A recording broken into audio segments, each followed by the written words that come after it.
Students, in our previous class we read lesson 9 happiest dinosaur, and our previous class we also done question number first and question number second.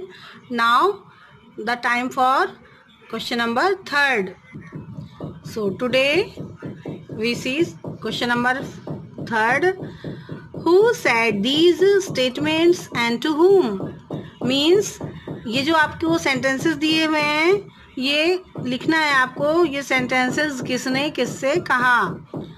तो first है इसमें put it on the mat dear miss Aakriti said to Nikunj. Miss Aakriti कहती हैं निकुंज से कि इस egg को mat के ऊपर रख दो। तो इसमें लिखेंगे आप miss Aakriti said to Nikunj. Second देखते हैं योर नेम इज टापू। तुम्हारा नाम टापू है, ये कौन कहता है? निकुंज सेड टू बेबी डायनासोर। ये निकुंज कहता है कि तुम्हारा नाम आज से टापू है। तो इसमें लिखेंगे आप Nikunj said to baby dinosaur. Third statements देखते हैं। Third statement now we have our own dinosaur he can live at the school. कि अब हमारा अपना डायनासोर है एक हमारे पास और ये हमारे स्कूल में रहेगा। ये कौन कहता है? ये मिस आकृति कहती हैं बच्चों से, चिल्ड्रंस से कहती हैं। Miss Aakriti said to the children.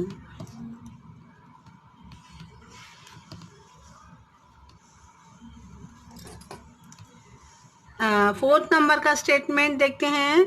Now we know where was can get food for टापू he can eat all our garbage।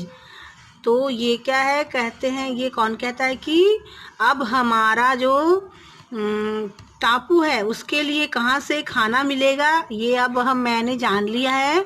अब हमने जान लिया है और ये जो टापू है वो हमारे घर का जो सारा भोजन का जो छिलका है, गार्बेज है ना, फल और सब्जियों के छिलके जो है वो खा लिया करेगा। तो ये कौन कहता है? सैड निकुंज टू मिस आकृति। ये निकुंज कहता है मिस आकृति से। ठीक है। इसके बाद है word power. Complete the words with the help of letters given in the box below. First one has been done for you.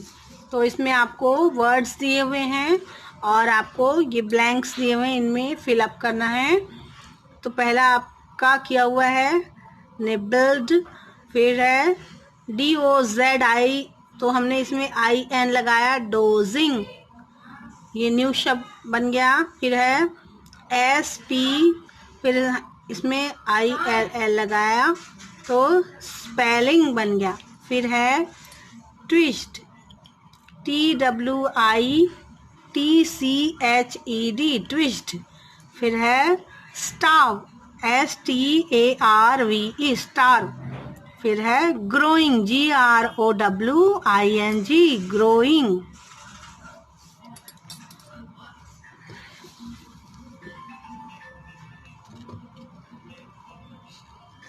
इसमें सेकंड है right the words given in the box under the correct column. तो ये आपको 2 pictures दी हुई हैं। यहाँ पे कुछ वर्ड्स दिए हुए हैं जैसे कि hide and seek, sums, science, badminton, run और ग्रामर। तो यहाँ पे क्लासरूम है और ये प्लेग्राउंड है और नीचे कुछ कॉलम्स दिए हुए हैं। तो इनमें आपको लिखना है कि यहाँ पर क्या होता है, क्लासरूम में क्या क्या किया जाता है और प्लेग्राउंड में कौन कौन से गेम्स होते हैं और क्लासरूम में हम क्या क्या पढ़ते हैं। तो देखिए ये आपके 2 कॉलम्स दिए हुए हैं। तो क्लासरूम में हम क्या क्या पढ़ते हैं, आपके यहाँ पे जो लिखे हुए हैं उन्हीं से लेके लिखना है। तो साइंस पढ़ते हैं, सम्स करते हैं, सॉल्व करते हैं, मैथ्स में सम्स सॉल्व करते हैं और ग्रामर पढ़ते हैं। इसी तरह प्लेग्राउंड में क्या क्या करते हैं, हाइड एंड सीक खेलते हैं, बैडमिंटन खेलते हैं और रन करते हैं, दौड़ते भी हैं। फिर है learn grammar, simple past tense, simple future tense. Read the sentences. तो ये सेंटेंसेस आपके लिए दी हुई हैं। The child was innocent, all the girls were happy, I shall buy a car, he will play with us. All the highlighted words are helping verbs. तो ये सारे helping verbs हैं, was, were, shall, will. Okay. Now things to remember. ये बातें जो है आपको याद रखनी है। Was, were are used in simple past tense, while will, shall used in simple future tense. Was is used with singular subjects and I. Were is used with plural subjects and you. Will be is used with all kind of subjects except I and we. These take helping verb shall be. Okay.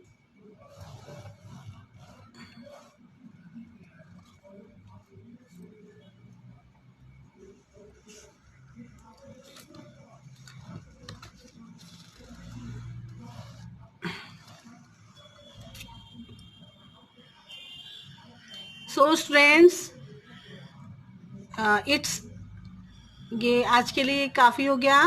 अब हम अगली class में आपको आगे के जो exercise हैं वो एक्सप्लेन करेंगे, और ये सारे एक्सरसाइज जो हमने करवाए हैं वो आप अपनी नोटबुक में कर लेंगे। ठीक है।